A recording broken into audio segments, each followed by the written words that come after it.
Hola, yo soy Ileana Yashin, soy investigadora del Programa Universitario de Estudios del Desarrollo en la UNAM y entre el 2002 y el 2006 también fui directora de evaluación del programa Oportunidades. Y lo que yo les voy a comentar aquí en esta capsulita es un poco las reflexiones generales que yo he derivado de mi experiencia tanto como funcionaria pública a cargo de la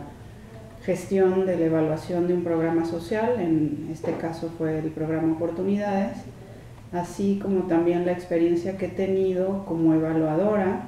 digamos que del otro lado de la trinchera, como evaluadora de programas sociales desde el ámbito académico.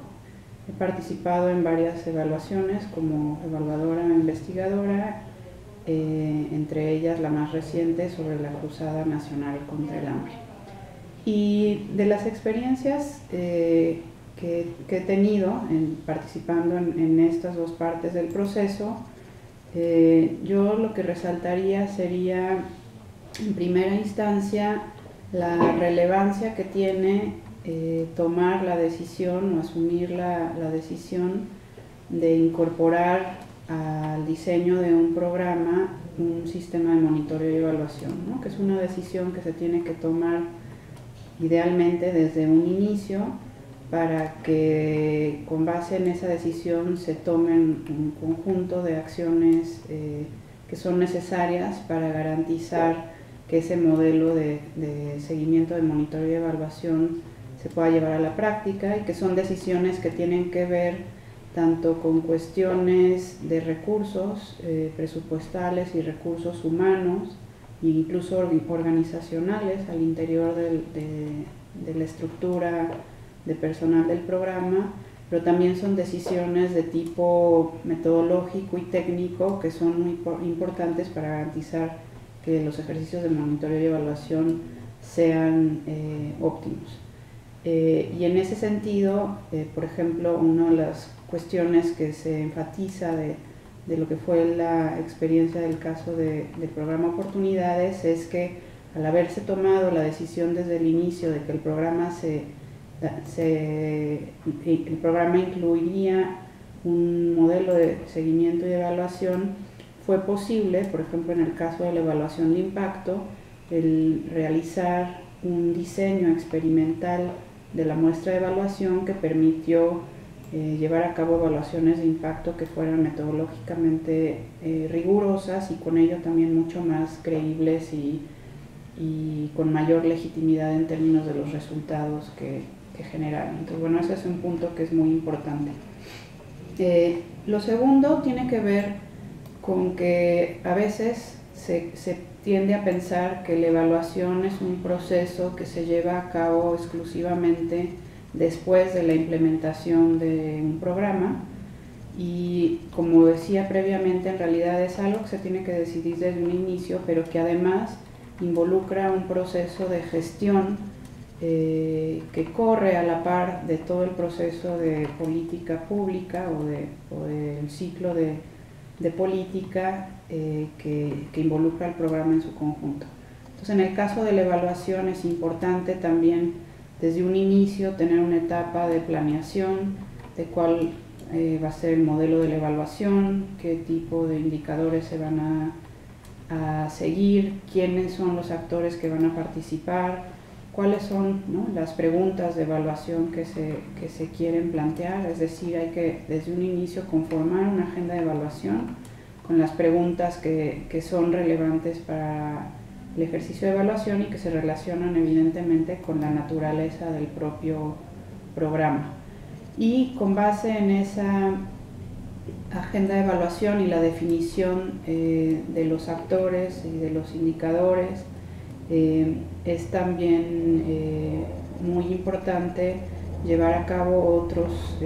procedimientos relacionados con la gestión, como es, por ejemplo, la procuración de los recursos presupuestales que son necesarios tanto para pagar a quienes conformen el equipo que coordina la evaluación desde el interior de las instituciones públicas, como también para poder contratar de forma externa a aquellos investigadores o consultores que vayan a hacerse cargo de la evaluación. Digamos que desde el lado del funcionario público que gestiona la evaluación, es muy importante cómo se establecen las relaciones con los externos y con los evaluadores, y cómo se definen los términos de referencia que van a regir aquellas actividades de evaluación que se vayan a llevar a cabo. Y si lo vemos también desde el lado del evaluador o del académico que va a hacer el ejercicio de evaluación,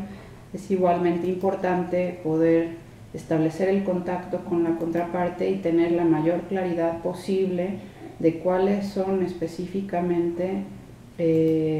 los términos de referencia de esa evaluación, es decir, qué objetivos se persiguen y qué productos específicos se van a tener que generar, en qué plazos y con qué recursos financieros se va a contar. Y en gran medida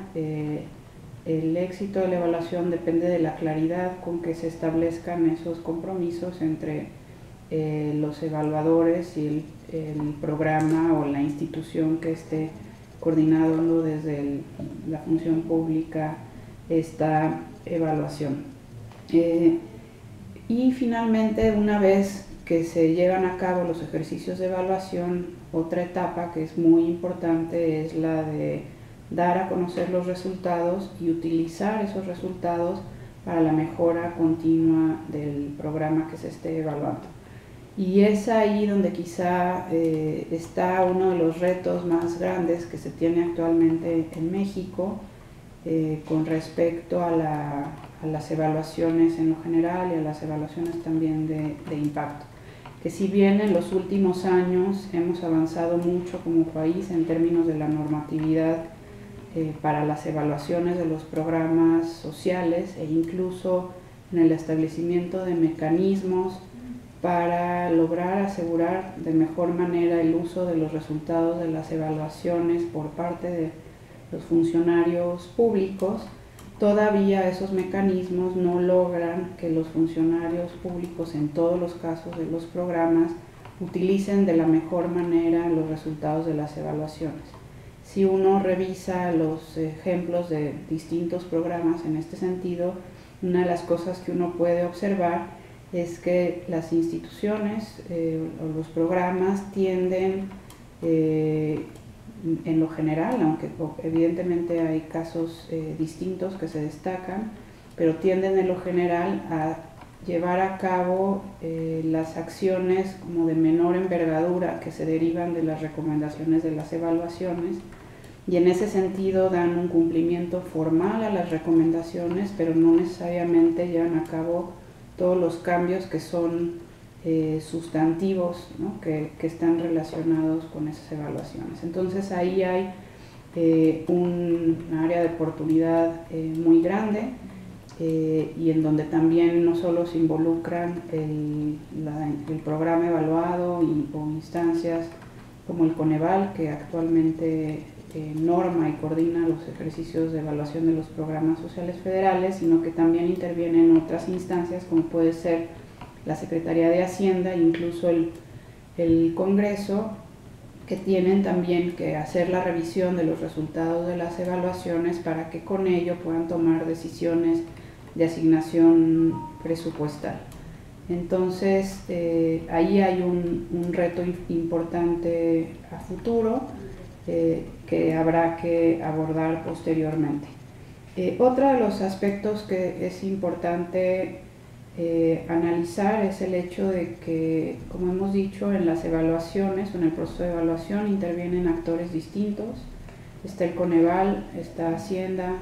Función Pública, también tenemos a los programas en sí y al conjunto de evaluadores. Entonces ese ejercicio implica un proceso de coordinación que a veces puede ser complejo y donde hay también retos importantes para lograr la mejor coordinación posible y poder de esa manera llevar a la práctica los ejercicios de evaluación de la mejor manera. Y otra de las reflexiones que es importante, que tiene que ver con la relación entre los actores involucrados, es que generalmente los tiempos administrativos que se tienen en el gobierno federal, incluso estatal y local, son tiempos que son muy distintos en su lógica a los tiempos académicos o de investigación. Y eso a veces hace complejo el ejercicio de la evaluación, en tanto que por parte del gobierno federal hay una serie de exigencias para cumplir con ciertos tiempos en la entrega de recursos y en la entrega de productos que tienden a ser tiempos como muy cortos y muy apresurados en relación con los tiempos que normalmente toma un ejercicio académico de investigación. Y eso es algo que también plantea retos importantes en términos incluso de la profundidad y el detalle que puedan llegar a tener algunas de las evaluaciones cuando los tiempos no son suficientes para que se lleven a cabo, ¿no? Y entonces hay una serie de aspectos en donde es difícil compatibilizar los criterios de la administración pública con los criterios académicos, y que bueno, son aspectos que de una u otra manera pues se tienen que enfrentar ¿no? con el ejercicio cotidiano de la evaluación. Y bueno, por último, para cerrar, solo decir que estas son reflexiones generales a partir de una experiencia personal, pero que me parece que reflejan algunas de las cuestiones que son relevantes a considerar a la hora de practicar la evaluación, ya sea desde el ámbito institucional de la función pública, como desde el ámbito académico. Y también yo creo que vale la pena resaltar que en el caso de México ha habido en los últimos años una evolución muy grande en términos de la estructura institucional que tenemos para la evaluación de los programas que utilizan recursos públicos, y que eso significa un avance muy importante en términos de la transparencia y rendición de cuentas, pero también en cuanto al tipo de insumos que se tienen para poder llevar a cabo un mejor diseño e implementación de los programas. Queda pendiente también como reto importante lograr que las propias evaluaciones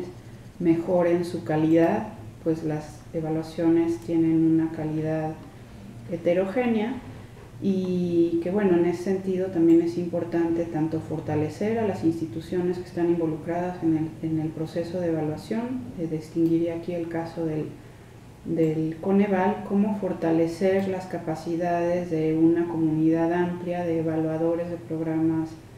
sociales que se ha ido extendiendo durante los últimos años, y refrendar también el compromiso de estos evaluadores con llevar a cabo